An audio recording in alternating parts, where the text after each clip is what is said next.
Hassa! Hassa! Oh, shit. Bobo here.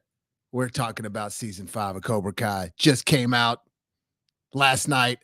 And my boy, my partner in crime, my can of spam, Andrew. We binged it together last night. What'd it do? Yo. Man, we sat down at like 5 o'clock and went through it. We literally did not stop. We took a piss break. That's it. And I walked my dog.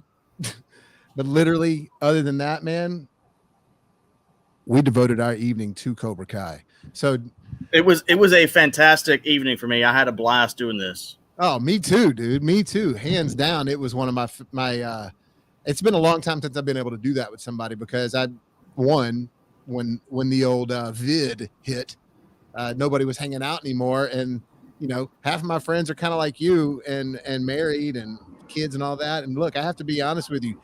First and foremost, if any of my buddies are listening that have kids, this is not a stab at y'all at all.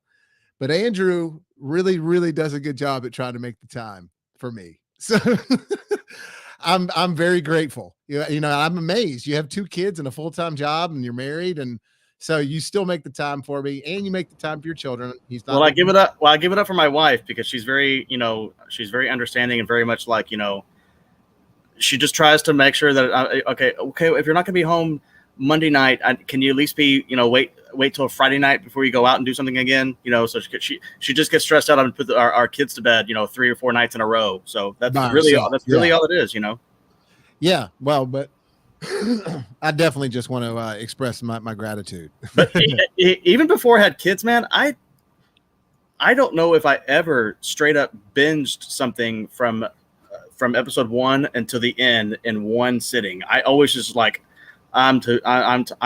I'm going to watch the rest tomorrow. But a lot of that maybe is because they're hour-long episodes. The reason why we were able to do this at least yesterday, was because they're 30-minute episodes. And the pace of the show is so easily, accepted that it's just like you're not, to binge Game of Thrones. That's a whole other thing. But if this is 10 episodes, an hour long a piece, that's 10 hours. I can't do that. No, hell no. I don't even think you'd want to do that. No, well, even then, the pace and the way Game of Thrones feels, it's your brain is like after 2 episodes, like when I didn't get into Game of Thrones until a few seasons in. And so when I started watching it, I was trying to catch up. And even after like 2 episodes, I was like, man, that's about all I can handle at Game of Thrones for a day. Just because the way they're paced and the way they're just really, really rich lore and everything. And the beauty about Cobra Kai is, man, it's just like, get ready for 10 episodes of rock and roll, and man, not only was it sorry if I keep scratching my eye. I've got something that is like in the way, you can have like a tiny hair that's in your eyelash, but it's hanging the opposite. It's like, yeah. But hey, I'm outside. I'm going to be slapping mosquitoes for the next hour. So that's fine. That's fine. So, man, Cobra Kai season 5 I was so satisfied. I just had a blast with it, dude. And I have to say, while I liked season 4 a lot, this one was better. This season to me was better than season 4. Oh yeah. Well, because season 4,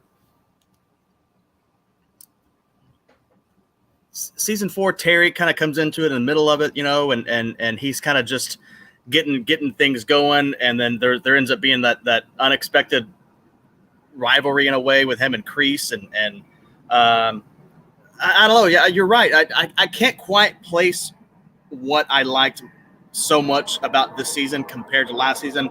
But you're right, man. I had so much fun watching this season, and maybe with some of the '80s references they did. I mean, there was a dream sequence with Johnny, and where he's like a Maverick, and they're playing full-on Top Gun. Yeah, full on Top Gun, and they're playing volleyball with the kids, and it's that same song from the volleyball scene, dude. It's and then Kenny Loggins playing with the boys, like and then they they're referencing Rocky 4, dude. I mean, and not only referencing these Rocky 4, like using it as a part of the plot line, as far as the dialogue, as far as two characters and the way they're relating, and not just one time, bringing it back in other episodes to where you're like, man, like the writing in this one was tight.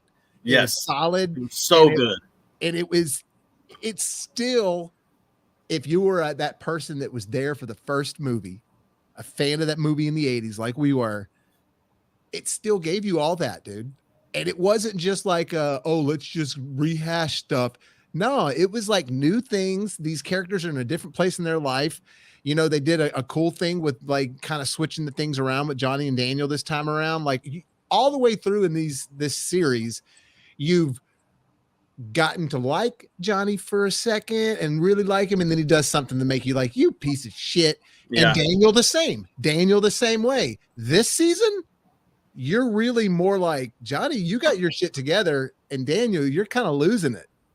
Like almost the whole season. And I like that they went that way. I like that they're showing that Daniel has weaknesses and Daniel can still, he's not this perfect Sensei now. You know, right. I love that. Because for a while it was very much like, you know, LaRusso's coming off as like this guy who's got it all together. Right. You know, his you know, he thought his karate style was superior until last season. He had to kind of humble himself and realize that, you know, maybe it wouldn't hurt to have Johnny kind of team up with the kids, you know. And this season, Johnny, well, a lot of that is because, you know, he gets what's her name pregnant. Juice. So he, you know, he gets what's her name? Camille? Carmen Diaz instead of Cameron Diaz. Yeah, he gets Carmen on a picture. He gets Carmen pregnant, so it ends up kind of just like hitting him like a ton of bricks. Like, I've got to straighten my life out, you know, and start realizing and start trying to take care of what's coming. So it shows him maturing, and it shows Daniel unraveling and letting Terry Silver get in his mind, and almost messes up his marriage. So yeah, I mean the old switcheroo there with the dynamic of those characters was really, really good. Yeah. And the way that Johnny used this, and just so again, if you didn't see the thumbnail, this is a spoiler video.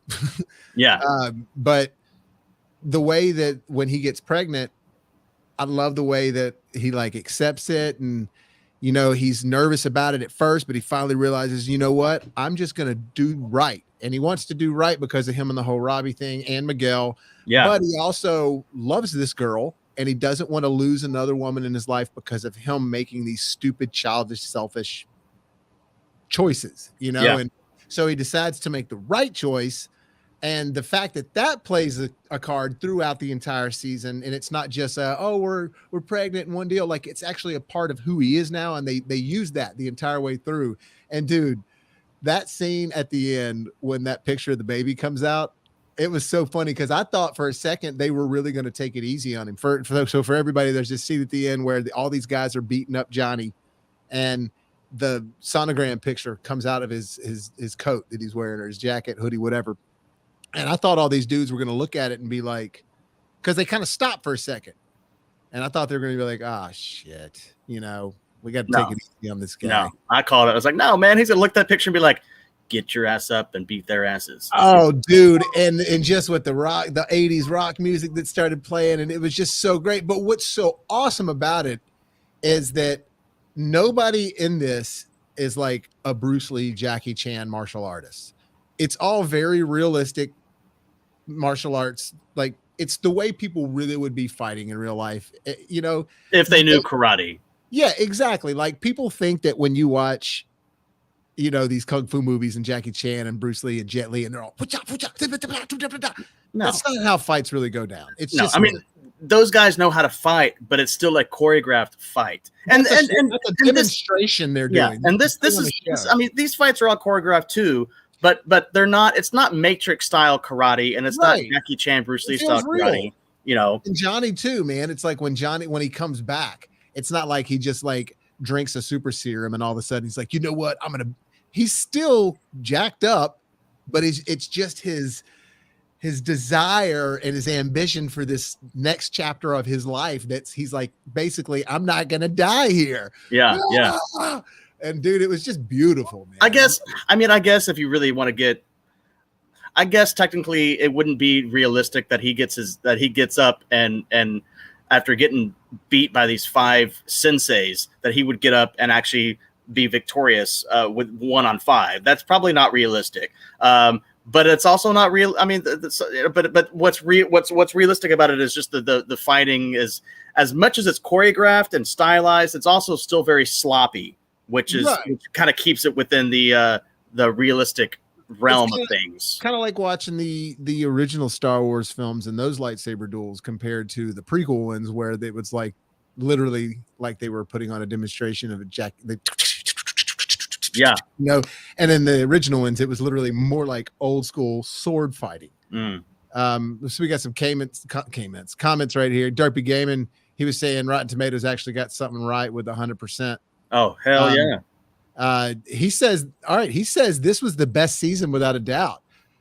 Okay, I'll say that this one and 2 are my 2 favorite seasons so far. This is the newest season I've watched, so I might have to rewatch 2 to see like the comparisons of which one really thrills me up. But I got to tell you, that finale in part 2, the high school fight. Oh yeah, dude, that's still but God, the finale in this one was badass too. You know, like they really, and okay, that's another thing. And Derpy, tell if you agree with us on this. What was, to me, what set this season apart from all the other ones? Yes, there were stakes in the other seasons, like, you know, Robbie might be, you know, a juvenile and they don't want him to mess up and go to jail, and, you know, Miguel and his father issues and all that. Yes, those are real stakes. But this is like starting to get to the real Terry Silver stakes, where people are getting beat up and somebody actually might get killed. You know what I'm saying? And so that, to me, I like those stakes better, especially when you see, you know the way Terry behaves. And then like with Mike Barnes's furniture store getting burnt down, which that was a great, not only was he the person in part 3 that came back, Robin Lively came back. Yeah, she looks obviously you can tell that she's older, but she doesn't look like an older woman. Yeah. Like she looks still awesome and almost the exact same to me. And it's revealed that his wife knew her. That's essentially, I guess, in a way, that's how Daniel met his wife, was through her. Yeah. And I mean, I guess that's cool. That was a fun little thing they put in there. Notice that Daniel and her never really had any screen time together. No. That was kind of weird, I thought, but who knows? Maybe he was on vacation with his kids in real life, and you know, y'all filmed this episode without me. But it was cool though. Like, because I called it. I said his wife's gonna mention the name Terry Silver, and she's gonna have like oh my God, Terry Silver, that guy really messed Daniel up 20-something, 30 years ago. Oh yeah, and definitely right away, as soon as she realizes it, she's like, oh yep, that guy. No, he's bad news. Yeah. You know, Terry does a good job in front of all these other people too. But yeah, I agree with you, Derby. The writing for this season was really perfect. Yeah, they made his the way he was able to manipulate Daniel in Karate Kid 3. They had that like tenfold in this whole season. They did, and the way they made so many non phone-in cheap references to Karate Kid 3, like really awesome deep references to where it was like, dang, you're really expanding on this character instead of just trying to go back to some sort of cheap shot of a restaurant they were at, or you know what I mean? Like this was actually expanding on the characteristics, the traits of the characters. Yeah. They showed more flashbacks of those two, of Kreese and him, and expanded on that, you know, and I really thought that was cool. Chosen stole the show for me. Chosen. What a fantastic thing to see is that dude back in the game. I don't know if he came out of retirement for this, or if he just does more Japanese films or what, but I just loved knowing that guy was, just made a comeback, if that's what you want to call it, or what he's doing. And his character arc is cool too. And the way he explains it, and the way when he starts talking about Daniel, like, the two things he said, multiple things that were awesome, but the two different phrases that he said that I really liked, he's like, Cobra Kai, they have forces mile wide, but inch thick, or inch deep. He's like, we have forces inch wide, but mile deep. And like, to me, I like that one. And also when he said, I was fighting against Daniel-san fighting for, that dude like gave me chills. Yeah. And then, that was kind of his pep talk to Sam before she had her big fight was, you're fighting for us and for Miyagi-Do. They're fighting against you. And that was, yeah. No, that was beautiful. And he had multiple moments throughout the show.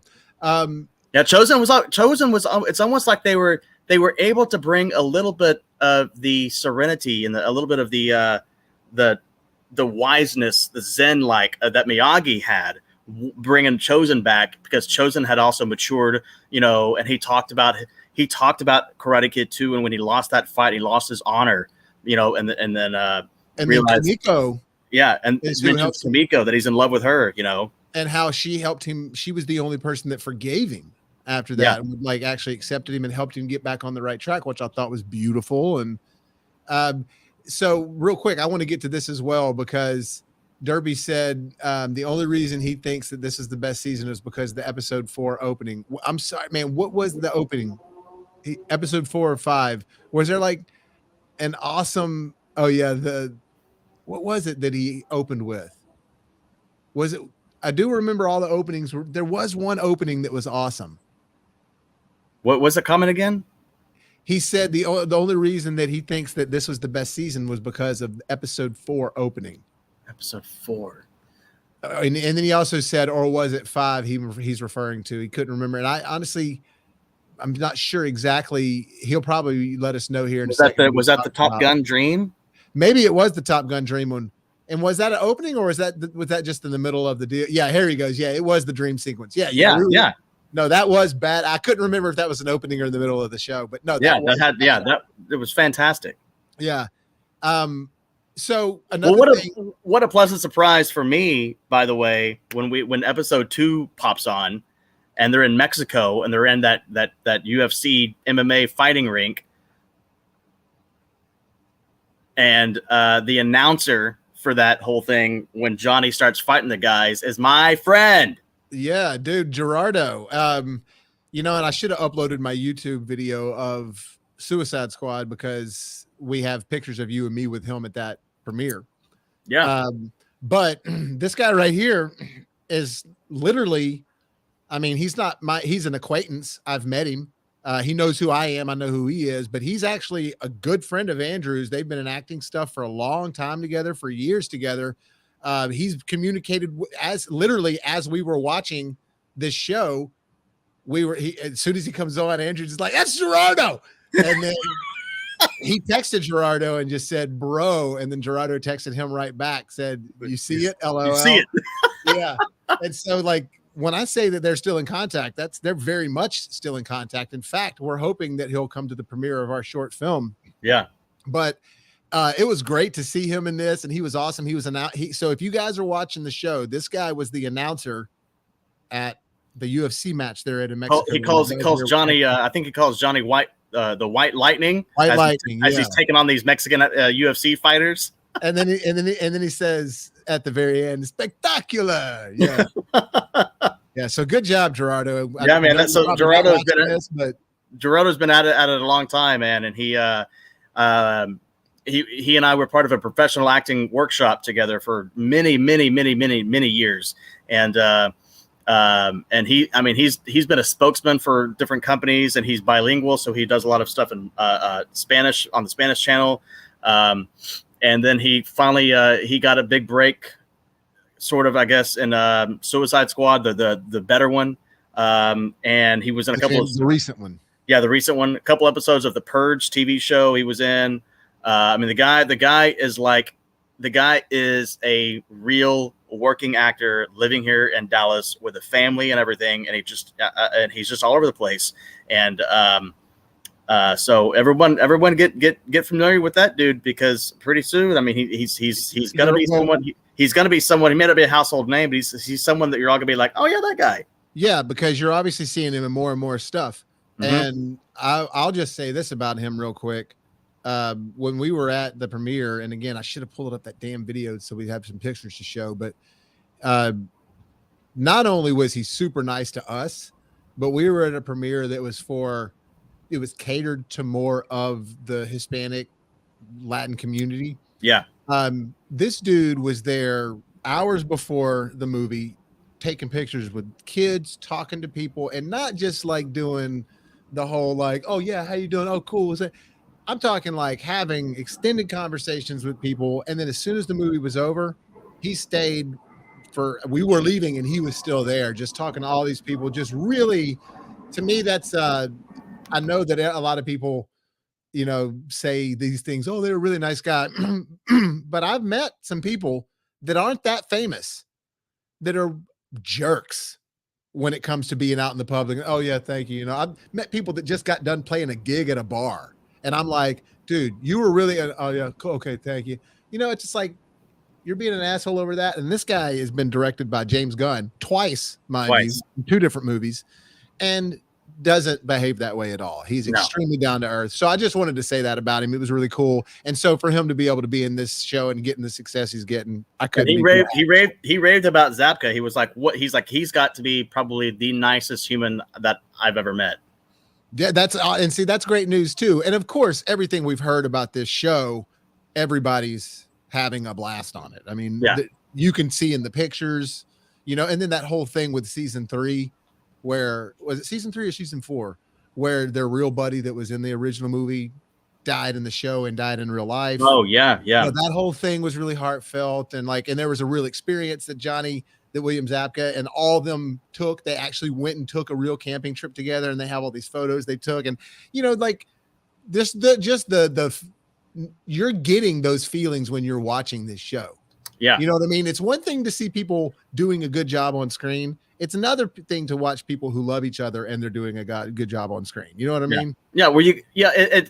And touching on that, it's also apparent. You wouldn't think it, but it's also very apparent when the actors like each other, and they enjoy working with each other, as opposed to, you hear when you hear, oh, so-and-so Brad Pitt and so-and-so they actually apparently hated each other the entire time they were filming this. And then you go back and you watch it. It's like, yeah, you know what? That chemistry is off. And I see it now. That a little bit. Yeah. No, this stuff right here, it was all greatness. And this is what's really cool too, is that you're getting all these characters that were in separate movies, but a part of the same franchise now, sort of being the same things together. So it's sort of like the way Jurassic World Dominion was. That's how we are. That's the point we're at in like Karate Kid franchise now. Yeah. We're all together and we're getting all this, man. It's just, one of the things I've said about this, and, like Terry coming back, dude, like as Thomas Ian Griffith, man, I'm so glad we're getting to see more of him, because one, I always thought he should have been, I said this last night. He had his day. He was like the king of the straight to DVD films. He also was in some theatrical stuff here and there. Karate Kid. He was in Vampires. He is in stuff. Was in stuff. He had a career. He did fine, but he never made it to that sort of like either leading villain more or leading man more. And I just always wanted him to have more of a chance. And I feel like that this is sort of sealing his career now, in the sense of like, if people didn't remember Thomas Ian Griffith, they'll remember him now. Yeah. And we never know what it is about someone's career that didn't pan out the way that we think that it should. Sometimes people choose to stop. Yeah. He might have chosen to stop, or he might have decided to, I don't want to take that role, or I don't want to take that role, or for all I know, he did it. For all I know, he ended up being for all I know, he's one of those actors that actually did more stage work than he did films, and enjoyed doing that more, or kind of just left it because he got a family going on. You just never know. I don't really know that it's necessarily something that happened within the industry where they just didn't want to book him anymore. I think that there's just a lot of other things that happened that I'm saying that I wanted him to be more of a name that everybody knows. Yeah. Yeah, even when he was in his heyday, I was always like, when I saw that he was Dracula in the Vampires movie by John Carpenter, I was like, oh shit, yeah, Thomas Ian Griffith getting in a big movie. And that's when I saw Karate Kid 3, I wasn't fully aware of these people like I was when I saw vampires. You know what I mean? When I saw vampires, I was a movie nut. When I saw Karate Kid 3, I was a Karate Kid fan. You know, I liked Rocky, and I was still a kid. It would be pretty cool and pretty standard for this industry that now that he's in his 60s and doing this, now the offers just won't stop coming. Dude, I would love it because look, man, he's still got it, dude. I think that he is some of the best. Now, granted, he's playing a character that he's, really embodied for a while now and all that stuff. But if you look at him, dude, the only thing that really makes him look all that much older is the silver hair. Yeah, the silver fox. He looks great, dude. He still has the same build. I mean, yes, obviously he's a little older. You can tell he's got a little bit more frailty compared to what he had in Karate Kid 3, but he was at his prime in life in that movie. Yeah, and still got that. He still got that grin about him that just you just know that is a villain. Dude, I love him. Like every time he's on the screen, I'm just eating it up. And look, I mean, he still looks good here when he's doing his thing. He still looks like Terry. It's just a silver-haired Terry. And look, also, let's think about this. These guys I think that Thomas Ian Griffith is older than Ralph Macchio, and Ralph Macchio is in his 60s. And it's early 60s, but still, 60 is crazy to be looking like that. Yeah, no, you're absolutely right. But I mean, dude, he was I think he was in his early 30s when he did Karate Kid 3, and he was still supposed to be under 18. Yeah, I mean, that's just amazing. And look, Thomas Ian Griffith too, they're both aging really well, and Zabka's aging well too, but Zabka's got a little bit more of a rugged vibe to him. Yeah. Mm-hmm. But still, they all look fantastic. And then even Mike Barnes, looking good. Now, that picture of him on the left there, that's a bad picture in my opinion. Like, they shouldn't have put that picture out there. But like the way he looked in the show, I thought he looked fine. And I got to be honest, I was not sure what to expect from that dude. Character wise, I thought for sure it was going to be, Terry's going to call up, Karate's bad boy and have him go and torment Daniel again. And it was kind of refreshing to see that no, Barnes he's turned a new leaf. He uses his hands to build things now, and talked about how he met his wife and how Terry really destroyed him, man. He's like, what he did to me was, he's like, I mean, I was paid. Ruined me in karate forever. Yeah. He was like, I was paid. Yeah. He was banned from karate forever, from tournaments. And he was like, I mean, when you think about it, he's like, I was paid money to do a torment a teenage kid, he's like, so I don't, and that's kind of the same thing from season 4 where Terry admits that he was on coke the entire time during season 3, and he was like, I mean, come on, John Kreese, I was getting my rocks off knowing that I was tormenting a teenage kid. I mean, are you kidding me? That's what he's still doing though. And yeah, I mean, he is, yes, but.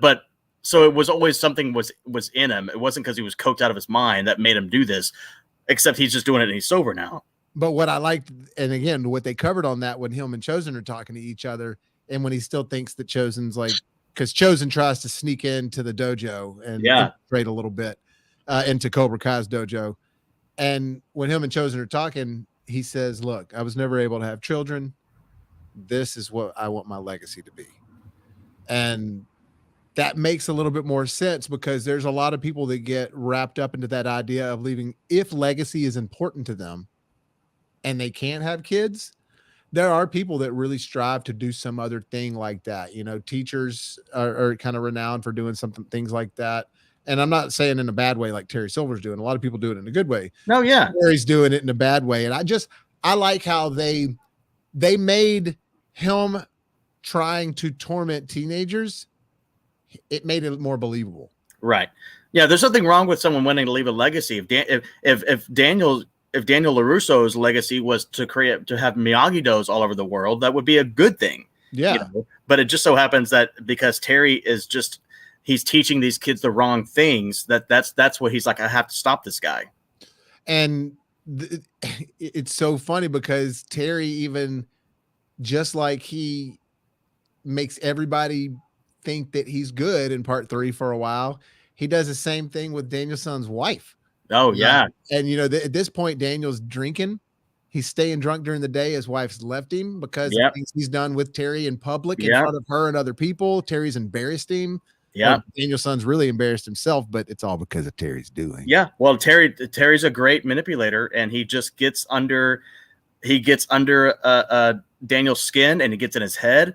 And this is the weakness that Daniel ends up having in this season, because he doesn't have Miyagi kind of straightening him out, and he kind of gets away from Miyagi because his wife forces him to go into the time capsule room, that as he calls it, where he's got letters from Miyagi all over the place, and she's like, you need to go in here and you need to talk with Miyagi. You need to have that moment of solace and get your head right, and because he got away from it all and he let Terry really get to him. I mean, and it was brilliant on Terry's end, what he did, Oh, it just makes him so good. Well, that's the thing, man. What they even mentioned as sort of a comment like that in the show. It's like, just because he's evil or just because he's bad doesn't mean that he's not smart. That's totally the truth. I mean, he's extremely intelligent, but I think he's telling that bad morals. Yeah, I think he's telling that to Chosen, because when Chosen's going to go infiltrate Cobra Kai and pretend to be a sensei who wants a job, he says, "Listen, he's a bad man, but he's not stupid." That's it. Yeah, that's it. Sorry, didn't mean to hit that. And the way he's dealing with, or the way he dealt with Daniel's son in Karate Kid 3. He definitely is trying to do that with Tori. Oh yeah, the knuckles bleed stuff. God, brutal. Oh, but man, talk about feeling bad for her at that moment. Like, first off, she's of age. I know she's a lot younger, but I love her for some reason. Just super crush. Yeah, I can't imagine why. Yeah, but man, the way her story has gone throughout the series, and the way you want to hate her, but then when shit hits the fan, she has a moment to where she'll break, and then the real emotions inside of her come out about what she's dealing with in life. And then they'll give you glimpses about, like, when Samantha went to go see her at her house, and you see her mom in the bedroom in the hospital bed. Yeah. Just these things, and you're like, damn, this girl got a shitty life. And they do refer to it, but the way they have really kept reminding you of that, and then show her reach that desperation the same way Daniel-san got to that desperation in part 3. You felt bad for Daniel-san, remember feeling that way? You're like, oh, Daniel-san.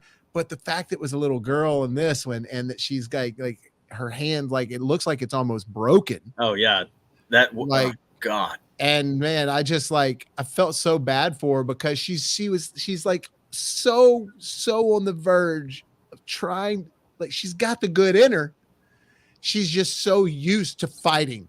Yeah. And so she doesn't really know another way. But the fact that my girl comes full circle at the end, dude, I never loved her more. But man, see, to be honest though, this is the greatness of the writing of this series. They've been giving her that conflict within this entire time. That's what I'm saying. They've been building it's not just this season, but even when she was getting brainwashed by Cobra Kai and the stuff that was brought out of them because of Cobra Kai's teachings, there was always conflict within her, that she was not this mean person, but she was always a fighter. And then Cobra Kai was teaching her to fight even more and fight more often and strike first, and you could tell that she was never this girl who wanted to just fight all the time, and then her pride was really, really hurt at the end of season 4 when she realizes that Terry paid off that ref. So it had been eating at her this entire season. And actually, she confronts Terry about it way sooner than I anticipated. I thought it was going to be something where she confronts him and calls him a cheating liar in the middle of like some big tournament, another tournament or some big thing at like episode 7. And now shit hits the fan. But no, she does it like episode 2. She's like, I know what you did, you know, and then he tells her, I do what I can to make sure my team wins. And you can either go home or you can come back here. And this dojo is going to be, that you're going to own this place. Yeah. And she definitely goes along with the bad thing for a little while. And the way she comes back in, gets hurt with that new woman Sensei, which I just didn't like her acting for some reason. I think the reason that she just calls him out and leaves and never really tells everybody else is because they really did want to figure out a way to get Terry to get seen by the public, you know? And so instead of her just telling people and people might not believe her or whatever, you know, it was going to be a bigger way, but she also was dealing with Kreese too, which, you know, Kreese is in jail. Behind the scenes, Tori's meeting up with Kreese to figure out what can I do to help you in here and get out and bring Terry down, because I know what he did, you know. So I mean, there's so much conflict and so much inner turmoil within a lot of these characters that it was just fascinating, man. It's good stuff. And then the values that are also kind of the messages that are also being thrown out there with Chosen telling Johnny that there's nothing more important than family. And now that you have this growing family, you'll learn that, you know, and that random other dude that owns the pawn shop telling him, like, you know, like, do you think I want to be a pawn shop owner? No. It's like, no, but I grind this out. But I grind this out because it helps me it helps me be able to focus on what's important, and that's my family. Well, and I just me being a family man, and I haven't been a family man for very long. I mean, I got a 4-year-old and a 1-year-old, but I've been in this industry, you know, as I say a professional actor very loosely, but I've been in the industry as an actor with an agent since I graduated college, which was like 2006, 2007. I was in a professional acting workshop. I know a lot about what's happening in the industry from friends of mine like Gerardo, like Glenn Morshower from 24. And it's just, it's nice to see these shows still putting out that message that, you know, family's important, and, you know, you got to find out what's important to you. You know, my late acting mentor passed away, in the early parts of 2021. He was, you know, he was in his early 60s, and he wasn't married. He didn't have a kid. His wanting to leave a legacy was to make a great film. So that he would always have that film. We you know, for the rest of time, that film would be there for people to see, and that would be his legacy, you know. But what was really his legacy was what he taught people in his acting class, and created that family, that is still growing to this day. Well, hopefully we can, because, you know, we dedicated Lake Court to him. Yeah. But hopefully the day we get something on the actual big screen, you know, got to do the same thing, give him that dedication. That way it's like his name actually was on the big screen. You know what I mean? Yeah. May not have done it when he was in physical form, but in spirit, it's right there on the big screen. You know, that'd be cool. But I don't mean to go on that tangent, but that's just sure.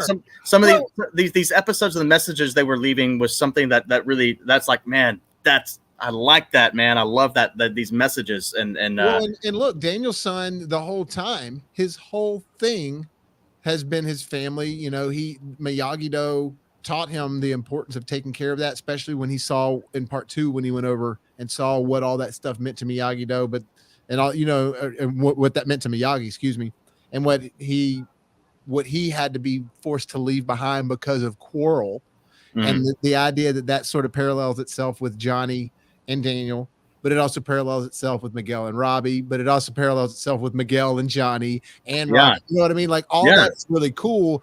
And then the fact that Daniels is willing to go to these links and everything, it's the only reason these guys are keeping this stuff up. And I've thought about this hardcore. The only reason these guys, because some people are like, these adults really going to these lengths of karate and fighting. It's like, no, he's gotten his kids involved with this, and it's about their family.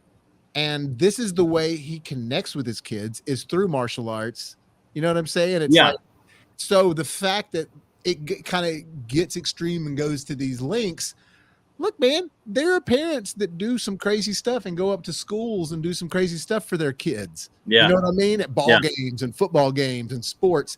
What's the difference of karate? It's just another avenue of extracurricular activity. Yeah. You're right. And I mentioned that, I think I mentioned that last night, that, you know, it is a little, I guess you could say it's a little funny. It's a little, you know, out there. Karate would be that popular. Yeah, karate would be that much, that impactful in these little small neighborhoods or towns or cities in California. But I mean, why not? I mean, they that doesn't matter. The stories that the stories are telling, you can relate a lot of this to just a rival. You could relate a lot of these stories of the Cobra Kai to like the football team that's always winning, and they play dirty and they're mean, and then you got the hometown football team that's recruiting all of the ones who don't think they're good enough, but they're taught that they can be just as good. With all these moral lessons, it could be the same thing. Why can't it? So it's Varsity Blues. It's just karate. Yeah, and I think it's great, and it's established that reality in the TV show. It's established that reality from episode 1, and everyone's bought into it. And and I think it's totally fine. I think it's working. This show is a slice of nostalgia, but it's also a slice of inducting nostalgia into the modern times and making you remember a little bit of what you liked about those movies, what you liked about that old school feel, and the fact that the 80s stuff is all littered throughout, and the feel good vibe that's going along with it. Yes, it's not like if you say like, what should I watch? Somebody's like, what's better, Breaking Bad or Cobra Kai? It's like, dude, there's no way to even compare those shows. Don't even try to, because they're not coming from the same place. Their goals are not the same goals. Yeah. What they're trying to do with these shows is so different. You can enjoy Breaking Bad and enjoy Cobra Kai, because one of them going to be like, holy shit, this is some crazy. And the other one, it's like, yeah, Johnny, they're just sweep the leg, Johnny. Yeah. It's just totally different vibes. So teaching good lessons for like youngsters who are watching it, and the people that are our age that had kids in high school or right out of high school, that their kids are teenagers or whatever, and they're watching this show with their kids. So their kids are loving Karate Kid and Cobra Kai just as much as they do. And so it has been a bonding thing for families. This show really has. I'm not saying that it's like brought families back together, but I know that there are families that have gotten into this show together. I watch shows together. I know quite a few parents who have a 6-year-old, 8-year-old, 10-year-old who are doing Taekwondo. There's no doubt they're probably watching this with them. Oh, of course they are, dude. I did Taekwondo growing up. I totally would have been watching this because I was watching the Karate Kid movies. Yeah. In fact, one of the things that Gerardo says as the announcer, he's like, it's karate versus MMA. Yeah. Well, what's funny is let me get back to him. Derpy actually put that in there. He's like, it's karate kicking MMA's ass. Yes. Yeah, that was a great line. And again, that just the whole vibe of that scene. Like, there's never really maybe there's been some moments when, Daniel's getting beat up by Silver, or when Johnny or Daniel's when they're fighting Kreese and something goes wrong. Maybe there's kind of a moment of, but you're never really like, oh my God. You're actually just like, all right, when's it going to happen? Like we were calling that the whole time. Like when we're watching Miguel with those guys at the beach and he gets robbed, I'm like, all right, he's about to kick their ass. And you're like, nope, he's going to get robbed. And then when Johnny walks up, then we both look at each other like, now it's about to go down. And that's what I love about the show. They know that. Just like the Smallville show and the Supernatural show, there's these moments of the show that you're waiting for to get to the end. So not that you want to rush to the end, but those moments you want to get to where it's like, all right, here it goes. Here's these, oh yeah, Superman's doing his shit. And this show, you're like, oh, I love the drama that's going on. And then like, oh yeah, here they go. Kick his ass, and that's just, you get that so many times throughout the show. Yeah. Yeah. I guess maybe one thing that I wanted to see that I did not get to see. Hey, I'm missing that game, but I'm gonna go catch it. I'll catch the second half when we're done here. So I guess one thing that I wanted to see that I didn't was, you remember in season 4, I'm pretty sure it's season 4, when he goes and meets Chosen out in Okinawa, and they have a fight. But it's a friendly fight. I think it was season 3. It might have. Okay, maybe it was season 3. Yeah, no, it was season 3 because at the end of season 4 you realize he's calling Chosen. Right back. Yeah. Or are you sure though? Maybe it was like the first part of season 4, and then we don't see him again. I think it was season 3. Anyways, Chosen does this incredible like move on him where he's all like paralyzed. And he's like, "Whoa, what did you do to me?" You know, and they mention that in this current season because he says to Johnny, "Who you think taught him that?" You know, I wanted so badly for Daniel to put that move on Terry Silver, where Terry Silver literally is like, "What did you do to me? I feel like I'm paralyzed." You know, I wanted so badly to see that happen. Instead, they had Chosen do it to Terry, and it didn't work. Lasted for a second. Yeah, it didn't last that long. And then they had. I understand that the ultimate showdown, had to be Daniel and Terry. I get it. That we all knew that was going to be the ultimate ending to the season, was that Daniel gets the best of Terry and beats his ass. But I did not like that Terry got the best of Chosen, because Terry was not the better fighter. I agree. There's just no way. I would have rathered it been some sort of a cheap. I would have rathered it been a cheaper shot, or you know what I mean, like not something, because I also don't like the one piece of writing that I didn't like was that I'm not sure that Chosen would have taken his eyes off of him like that. Yeah. Like, you know that he's a slippery dude. You know that Terry's going to take any advantage he can when you're not looking. He's a backstabber. So yeah, it should have been more like what's his name in Bloodsport, you know, blinding him real quick and then doing something to where it was a real cheap shot to where it was really out of his hands. Like, I would have preferred that more than just the way it went down. But that tiny moment doesn't ruin went down. That's just of us not. We would have liked the way something happened to have happened differently. Yeah, but the end result of everything was great, and I love it when Daniel's son did that knee and elbow catch. Oh yeah, dude, and he finishes him off with a crane kick, dude. Oh yes, and the fact that that's so great is because one of the lines out of Terry Silver's mouth in part 3, he's like, "Oh, what are you going to use that crane crap?" Yeah, you know. Last time you weren't fighting this, you know. Yeah, it was fucking great. Dude. It was, and I do like that. It got to the point of nobody like really getting killed or anything, because at first I was like, are they going to kill Chosen? But it's still like nobody's dead. Yeah. Even Martin Kreese, when by the way, Martin Kreese, his name is Martin Krove, but John Kreese, sorry. Even John Kreese, he's in this episode, or he's in this season, but he's in like 3 or 4 episodes and pretty quick. He's got a couple of scenes where it's like, okay, you got some time here that you're on screen, but again, it's not throughout the season. It's like you'll have a few episodes where it's like Kreese hadn't been in here, but him and Tori are working together to try to get him out of jail, because, you know, he always had this grip on her because he said they were, you know, he related to her, and she, you know, they were same and all that shit. But he gets out of jail and he escapes jail. I would have preferred him to kill those people. You preferred what? I would have preferred him to kill people when he was getting out of jail. Like, none of those people he killed, he just like knocked them out, or did, you know what I mean? Like, I thought it would have been a little bit better and a little scarier for the character. No, that's not the theme of the show though, man. No one's ever died. You're right. That's what I was just prefacing with it. I was like, yes, they haven't killed anyone. It's like, but I would have liked it. I thought it would have raised some stakes for his character, because then it would have been like, oh, because this one, while it's not a dark show, it was darker than the other seasons as far as what was going down, what was really at stake. People's houses were being burned down, or people's companies were being burned down.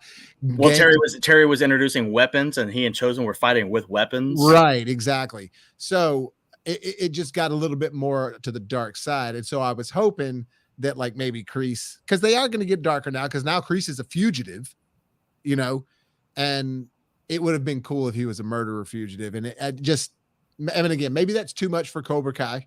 Maybe that's too much for a murderer to be on the loose in Cobra Kai. But also sometimes switch it up a little bit. Season 6 now, let's Yeah. stir the pot up a little bit. Yeah. And I was saying to you last night that I was just like, I don't know how long they're going to take this before it's at the point where it's like, okay, it's time to hang it up, because a lot of this seems to be, a lot of things from Daniel's past coming back to haunt him, case in point, Kreese and Terry Silver, and so when Chosen comes back, it's like, oh, okay, a character from Karate Kid 2 is coming back. And now that Terry Silver is back, it's like, oh, a character from Karate Kid 3 is back. And at what point do we finally end this? Because there's only so many people from Daniel's past that can come back. So, well, and so at what point is Cobra Kai finally defeated and Daniel can rest easy, and know that he's won? What if remember they haven't decided, or did they just decide on Miyagi-Do at the end? Or have they decided on a name for because remember it was like Miyagi-Do or Eagle Fang. Oh yeah, but it kind of became a moot point because everything that went down. What so if Cobra Kai won? Probably Cobra Kai would not even be accepted in that tournament now. Well, maybe so, but the show's going to be called Cobra Kai. So I'm wondering, is John Kreese going to start an underground Cobra Kai, or are they going to take over the name Cobra Kai, Johnny and Daniel? Daniel probably wouldn't give up Miyagi-Do. I don't see that happening. Yeah. I mean, you're right though. Like Kreese might have escaped jail from faking his death, but he certainly can't go in and start trying to take over Cobra Kai because you're supposed to be dead or you're a fugitive. Well, that's what I'm saying. So is he going to do some sort of underground thing now? I mean, I just really want to know where they're going to go with Kreese, because they obviously are going to up the stakes this time. Even more, because now they realize that people like that, because this season's getting good reviews. Like, people are liking it. It's not it's not a bad thing at all. Like, people are definitely digging what went down with this season.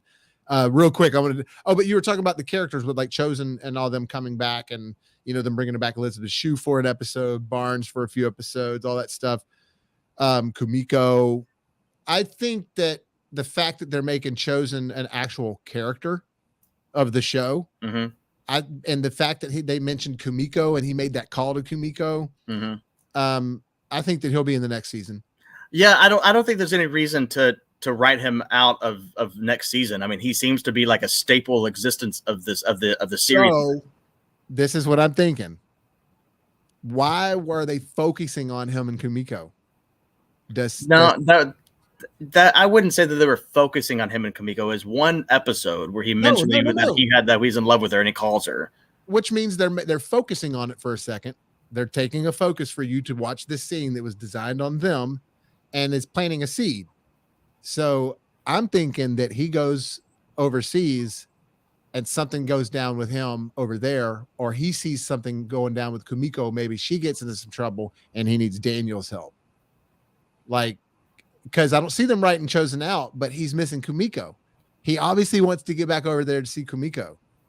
But why would he need to be a part of Daniel's life still if something doesn't go down over there? And now he's like, you know what? I'm going to come help you out over there now. He's already been over there twice. I mean that could be a very interesting plot twist or something for next season. I mean, they did already make Daniel go to Okinawa for a business trip, and he took the time to go see Komiko and Chosen while he was over there, and pull him away from his family and the drama that started happening, when he was away. So they could essentially, I guess, maybe do the same thing in the next season where he's getting pulled away from the States and having to go to Okinawa to handle something for Chosen because Chosen came over to help him.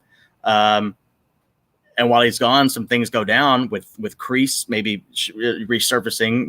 I mean, those are great ideas. I just don't know, man. I don't know. Yeah, I mean, I've thought about a bunch of stuff, but it's like, what if he tries to get the kids to go over there for a summer?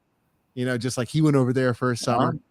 Or you touched on something. Maybe Johnny decides that he wants to take over Cobra Kai now that Silver's gone. Kreese he can't do it, but he wants to do it the right way, But restore to restore it the right way, restore it the right way, and the way that he's now understood by becoming friends with Daniel and understanding that this is the correct way to teach kids karate. It's should always be used as a defense, not a strike first kind of mentality. Right. But again, that happening should be like, okay, well, Daniel's won. He's put an end to the corruptness of the brainwashing of Cobra Kai. Yeah, but Kreese is, remember, they're like, you haven't heard?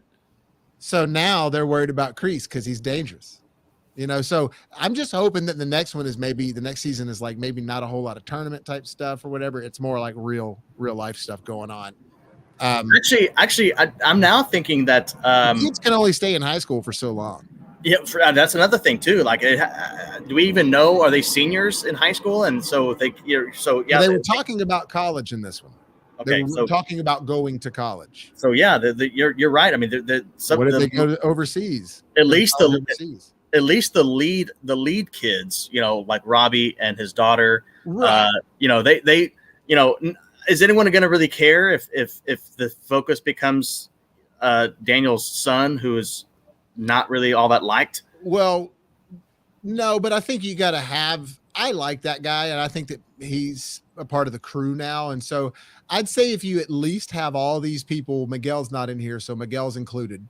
At least if you have all these crew, Tori as well, because she's a good guy now. You know what I mean? Yeah, she's a good guy now.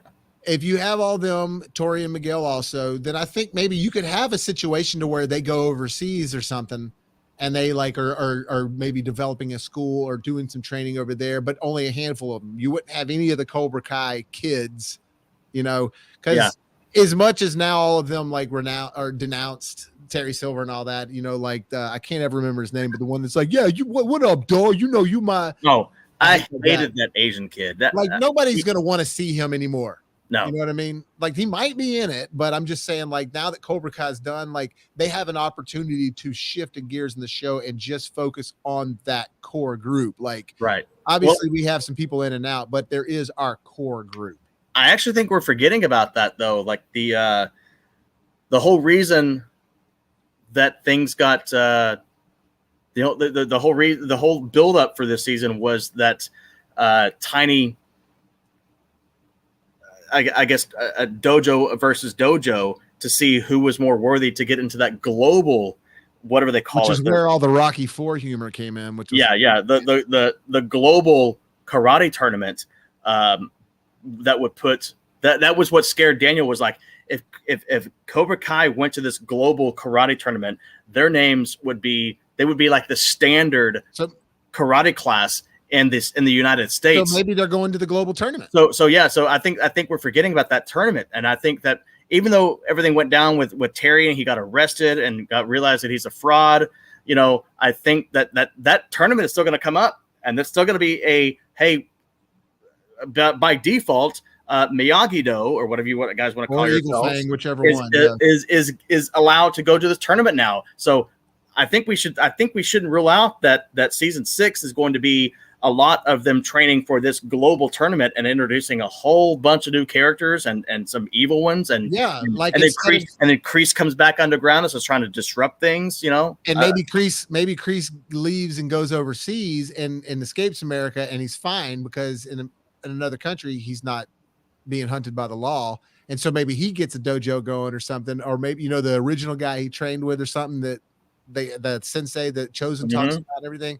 So, or that Sensei girl that you hated, maybe she knew Kreese because she mentioned when you're first introduced to her, she's like, "What happened to your business partner John Kreese?" He's like, "Oh, he's no longer here." Oh, that's disappointing. No, that could be a theory, dude. That actually makes a lot of sense of why they would go over there, and Chosen could still help him out because he's over there too, and then Kamiko might get involved. But hey, look, I don't want to cut this short on purpose, but I like to cut this off before it hits the hour mark. So no worries, man. People click on this more than they click on an hour. So hey, thanks for joining me, brother. Real quick, A+.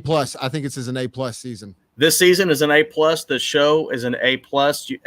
You've got to watch Cobra Kai. Watch Karate Kid 1, 2, and 3 if you're younger and haven't watched that stuff. I mean, get on it. It's fun. Yes. All right. Well, hey, I think A+ as well. Season 5 and then season 2 are my favorite ones. You guys, peace out. And watch the Late Court trailer.